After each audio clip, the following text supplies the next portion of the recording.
Fala galera, sejam muito bem-vindos a mais um Clube da Bilheteria. Como de costume, no domingo eu vou falar a respeito das principais marcas batidas e do top 5 do final de semana, focando na estreia do Mercenários 4. Então, vamos lá!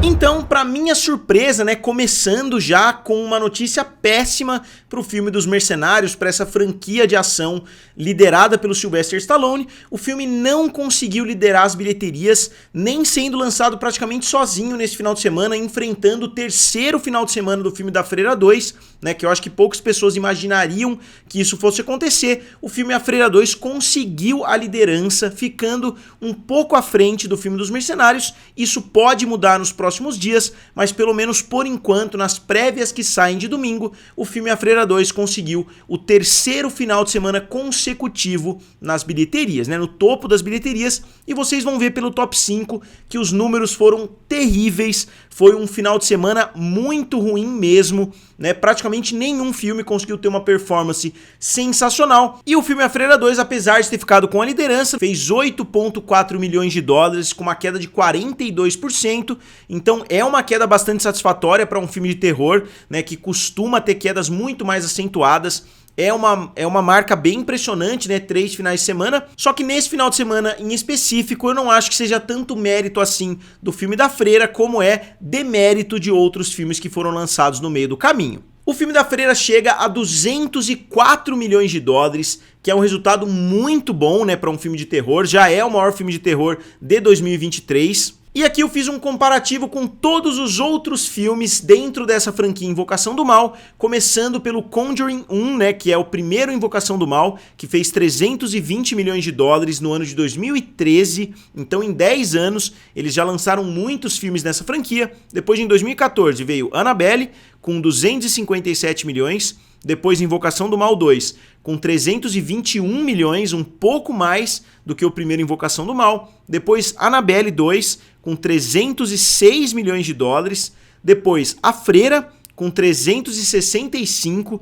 Curiosamente, o filme da Freira é o maior filme dessa franquia, que tem como nome Invocação do Mal, ou franquia The Conjuring Universe, e assim por diante. O filme da Freira é o grande filme.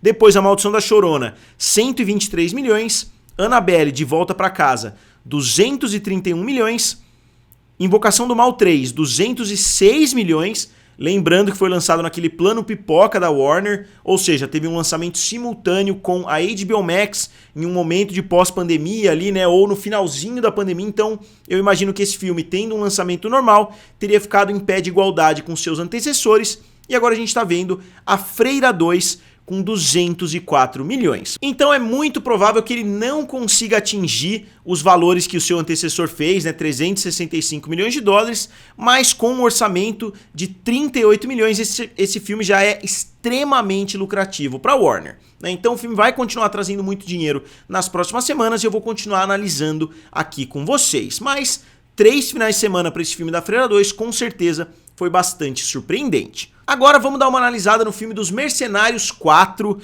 ou tá com um nome bem esquisito lá, Expend for the Balls, Eu não entendi exatamente, eles botaram um 4 no lugar do A, aí tem lugar que você pesquisa que você nem encontra Expendables 4, porque eles colocaram aquele nome esquisito. Eu não gosto muito. Velozes e Furiosos fez isso também, com Velozes e Furiosos 8, que é F8, Fate of the Furious. Não é algo que me agrada tanto, e eu acho que eles acabam voltando para trás e acabam mudando, o título do filme em lançamentos posteriores. Mas o filme abriu com 8,3 milhões de dólares, mesmo que o filme tenha tido resultados mais satisfatórios em território chinês. O mais preocupante é que o filme teve um orçamento de 100 milhões de dólares. Foi um orçamento muito alto, provavelmente inflado aí pela pandemia, pelo elenco muito grande que eles colocam nesses filmes, dos Mercenários. Então uma estreia de 8 milhões em território americano para um filme que custou 100 é simplesmente terrível, e já praticamente coloca, um prego ali no caixão dessa franquia, que já tinha demorado vários anos para trazer o quarto filme. Agora, com esse resultado, eu acho que dá pra gente anular a possibilidade de um quinto, a menos que ele seja um sucesso muito grande, nos serviços de streaming, a menos que o filme consiga atrair muito depois do seu lançamento cinematográfico, porque mesmo o território chinês né, o filme não agradou tanto assim, ele abriu com 10 milhões, eu acho que ele tá com 19 milhões em território chinês, se eu não me engano. O valor total, eu ainda não encontrei um valor cravado, inclusive no Box Office Mojo, ele nem tem uma bilheteria internacional ainda, em outros sites está com 19 milhões, mas outros sites estão falando que 19 milhões é somente na China, então o valor total, na semana que vem, com certeza eu já tenho um valor mais atualizado para vocês, porque hoje no domingo ainda tem valores aí atirando para todos os lados. Mas vamos dar uma olhadinha nos 4 filmes dos Mercenários até agora, começando em 2010, com o primeiro filme, que teve uma abertura de 34 milhões de dólares. Então o primeiro abriu com 34, esse quarto filme abriu com 8 milhões, sendo que a expectativa de qualquer estúdio é que no quarto filme a franquia tenha ganho popularidade, o que é comum na maioria das franquias. Nessa a gente vê que o caminho foi contrário, o filme acabou fazendo 274 milhões de dólares, então o resultado foi satisfatório em 2010, depois em 2012 o filme abriu com 28 milhões e acabou fazendo 314 milhões mundialmente, então mais um resultado muito bom. Depois em 2014, 15 milhões, caiu para 214 milhões, então talvez aqui eles tenham tido um pouquinho de pressa para lançar um terceiro filme, só que aí a demora foi muito grande também. Eu acho que se eles tivessem lançado o terceiro filme em 2016, por exemplo, e o próximo em 2019, eu acho que a franquia teria conseguido um sucesso maior, só que aí a gente viu, né, que eles lançaram em 2010, 2012, 2014 e agora em 2023, né, um lançamento de 8,3 milhões. Aqui, como vocês podem ver, eu coloquei 19,2, que foi o número que eu encontrei, mas eu sei que esse número não está correto, porque somente na China o valor já está mais ou menos nessa faixa. Então a abertura foi um fracasso gigantesco. Eu particularmente esperava mais, né, desse filme, porque a gente viu com Top Gun Maverick, a gente viu com o novo filme do John Wick e outros filmes nesse sentido. Óbvio que são filmes completamente diferentes. O Top Gun Maverick é um filme excelente, eu não ouvi falar boas coisas até agora, né, do Mercenários 4, mas eu achei que um filme mais cheio de testosterona e etc, eu achei que fosse atrair, né, um público que a gente está vendo indo em mais peso aos cinemas nesses últimos 2 anos, mas não foi o que aconteceu. O filme já pode ser considerado um enorme fracasso, porque ele não vai chegar a ter um multiplicador 10, 20, né, que seria necessário para esse filme conseguir ser lucrativo. E depois, com mais uma queda acentuada, na terceira posição ficou o filme A Noite das Bruxas, que é um filme baseado em um livro da Agatha Christie, né, estrelado pelo Kenneth Branagh no papel do Hercule Poirot. O Hercule Poirot, como eu já falei, eu li todos os livros, menos o último, que é o Cai o Pano, né, que é um livro que infelizmente eu já sei como termina, então eu não sei porque eu nunca animei para ler. Eu pretendo ler algum dia, mas eu ainda não li. Eu li praticamente todos os outros livros com o Hercule Poirot como personagem principal, e inclusive tem a Tina Fey nesse filme como a Ariadne Oliver, que é uma escritora, né, que é quase que a Agatha Christie ali dentro do livro. Então é um filme que eu quero bastante assistir. Eu ouvi falar muito bem dele, é que eu tô realmente atolado de coisas. Eu não sei se vocês sabem, eu vou casar na semana que vem, né? Então eu tô nos preparativos. Inclusive, se no final de semana que vem eu não conseguir trazer o Clube da Bilheteria no domingo, é porque no sábado, né, eu casei. Então, só dando uma explicação antecipada aí pra vocês, né? Mas eu vou tentar trazer no domingo, eu não garanto, obviamente, porque provavelmente eu vou estar bem ocupado com a família aqui em casa e assim por diante. Mas o filme fez 6,3 milhões de dólares, ou seja, não ficou tão atrás assim do Mercenários. Imaginem o filme do Mercenários não conseguir nem bater A Noite das Bruxas, que também está sendo considerado um fracasso, né? Porque o filme custou 60 milhões de dólares, que já é um orçamento bastante enxuto. É um tipo de filme que Hollywood não produz mais tanto assim, esses filmes com 40, 50 milhões, ou o filme custa muito pouquinho, como filmes de terror, na casa de 20, 30, ou filmes custam 100, 150, 200 milhões.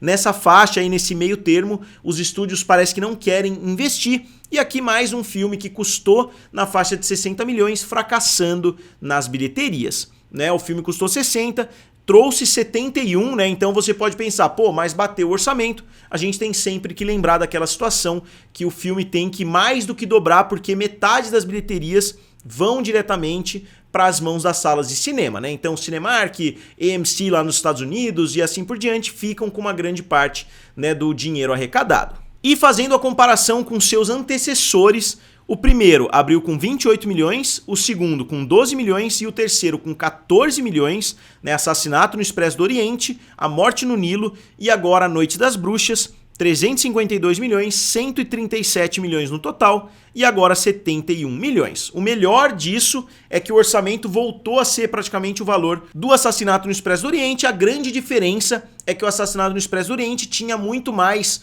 star power, né, digamos assim, tinha o Johnny Depp, tinham mais estrelas que podiam ajudar a trazer bilheteria, enquanto esse filme acabou ficando com um elenco muito bom, só que um elenco não tão relevante assim em termos de atração de público. E o pior de tudo, né, é que mesmo com uma aceitação melhor do que a dos seus antecessores, o filme vem tendo quedas bastante acentuadas, né? A queda desse final de semana foi de 56%. Então eu imagino que esse filme vá acabar ficando na casa dos 80, 90, até 100 milhões. Eu acho que vai ser difícil ele bater a marca dos 100 milhões de dólares, então não vai ter dúvida que esse filme vai perder dinheiro. Talvez seja um sucesso no Star Plus, por exemplo, aqui no Brasil, no Hulu, lá nos Estados Unidos, mas eu não imagino que essa franquia tenha uma longevidade muito grande, mesmo que eu queira que isso aconteça, porque eu gosto, como eu disse, dos livros da Agatha Christie. Eu acho que daria para eles fazerem um filme por ano, né, tranquilamente. Eles pegam um elenco, eles podem escolher livros menores, tem muitos livros que se passam dentro de uma casa, dentro de uma mansão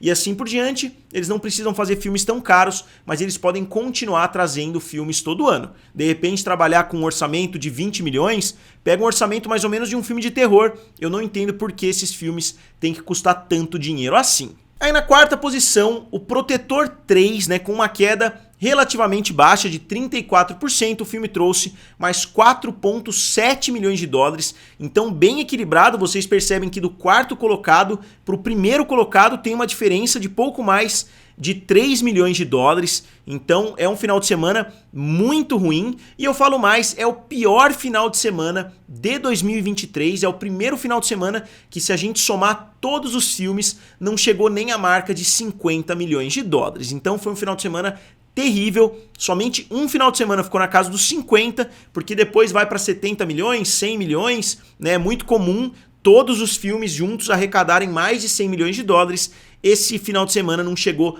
nem na casa dos 50, ficando, eu acho que, eu não me lembro exatamente o número, eu vou colocar aqui abaixo, na casa dos 46 milhões de dólares. Então, um valor realmente terrível. E o Protetor 3, né, um filme do Denzel Washington, a primeira grande franquia envolvendo o Denzel Washington, chegou a 148 milhões de dólares, que está colocando ele mais próximo dos seus antecessores, que abriram mais ou menos com o mesmo valor, 34, 36 e 34 foi a abertura dos três filmes. O primeiro fez 192, o segundo fez 190 e esse agora chega a 148 milhões de dólares, um valor positivo, né? Eu acho que o filme vai conseguir se pagar, eu acho que o filme vai chegar próximo dos seus antecessores, talvez ele fique na casa de uns 170 milhões, mas já é um valor considerável se a gente levar em consideração que o mercado não voltou a ser exatamente o mesmo que era antes da pandemia. O primeiro filme é de 2014 e o segundo filme é de 2018, então agora a gente está vendo uma diminuição natural nas bilheterias de determinadas franquias.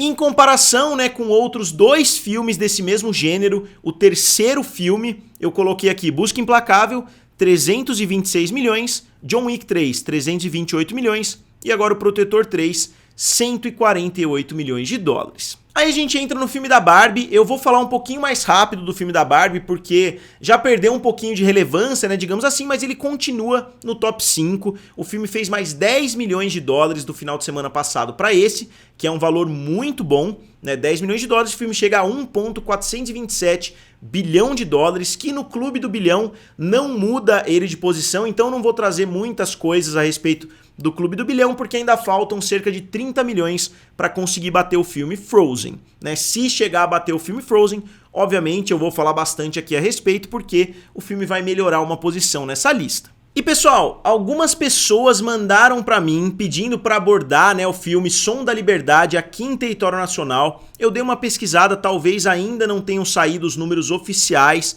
né, da estreia do Som da Liberdade, mas vocês podem ter certeza que assim que eu encontrar, eu trago um vídeo para vocês. A maioria das vezes que eu falei a respeito do Som da Liberdade, eu falei em vídeos separados, justamente porque eu queria explicar toda a situação do Pay It Forward, né, que aconteceu lá nos Estados Unidos, envolvendo outras pessoas pagando, né, fazendo quase que um bolão para outras pessoas irem assistir o filme nas salas de cinema. Eu vi que o filme já teve um aumento na sua bilheteria internacional, né, nos sites por aí. 29 milhões de dólares nas bilheterias internacionais, para um total de 212 milhões de dólares, um valor realmente sensacional, né? O filme conseguiu uma relevância muito grande no ano de 2023 e vocês podem ter certeza que conforme eu for encontrando mais informações a respeito dos números desse filme, eu vou trazendo aqui para vocês. Se vocês quiserem saber um pouquinho mais a respeito dessa estratégia inovadora desse filme, eu vou deixar um vídeo aqui do lado que vocês podem dar uma olhada também. Outro filme que continua subindo bastante é o filme Oppenheimer, que hoje chega a 321 milhões de dólares em território americano, colocando ele já disparado na primeira posição dos filmes que nunca bateram a primeira posição. E internacionalmente o filme teve um crescimento maior do que Barbie mais uma vez. O filme chegou a 926 milhões de dólares, crescendo 14 milhões do final de semana passado para esse. E ele já é disparado o maior filme do Christopher Nolan que não tem o nome Batman, né, que não é um Cavaleiro das Trevas ou o Cavaleiro das Trevas ressurge. Isso já é algo muito importante, né, para o diretor, principalmente agora que ele mudou da Warner para Universal. Ele vai ter um poder de negociação gigantesco, ele já ganhou aí mais de 100 milhões de dólares, provavelmente, né, com esse filme, e ele vai continuar ganhando muito mais dinheiro no futuro, principalmente por causa do acordo multimilionário que ele conseguiu fazer com a Universal, justamente porque ele saiu da Warner. Então eu não sei o que ele vai fazer para o próximo projeto, né? Eu não sei quais vão ser os próximos passos aí do diretor, mas com certeza ele se colocou como um dos diretores mais poderosos em Hollywood. E entre os maiores filmes R-rated de todos os tempos, ele continua seguindo somente o filme do Coringa. Ele tá na segunda posição hoje. Eu não acho que vá conseguir ultrapassar, a menos que o James Cameron faça uma... Quando eu falo de relançamento, eu até lembro do James Cameron, a menos que o Christopher Nolan faça um relançamento em IMAX, né, mais ou menos nos moldes do James Cameron com Titanic e assim por diante, o relançamento que ele fez de Titanic em 3D, eu não imagino que esse filme consiga bater o filme do Coringa, porque 1,074 bilhão ainda está muito distante. Seriam mais 150 milhões de dólares adicionados para esse filme. E agora entrando no top 5 de 2023, obviamente, no mercado norte-americano, a gente tem isolado na primeira posição o filme da Barbie, com 630 milhões de dólares, contra 574 do Super Mario, 381 do Homem-Aranha, 358 do Guardiões da Galáxia e 321 de Oppenheimer. E também na primeira posição do mercado internacional, o filme da Barbie com 1,427 bilhão de dólares, contra 1,360 do Super Mario, 926 de Oppenheimer, 845 de Guardiões da Galáxia e 714 de Velozes e Furiosos. Então, como sempre, eu gostaria de saber de vocês, né, o que vocês acharam desse resultado, o que vocês acharam da estreia de Mercenários 4. Eu, como eu falei, fiquei bastante decepcionado, não porque é uma franquia que eu adoro, mas porque eu achei que fosse encaixar bastante com o que o público está querendo, né, em 2023. Não foi o que aconteceu, o filme teve uma estreia terrível. Então, como sempre, eu gostaria de saber de vocês. Digam aqui nos comentários, curtam o vídeo e se inscrevam no canal. Valeu! E nos vemos em breve.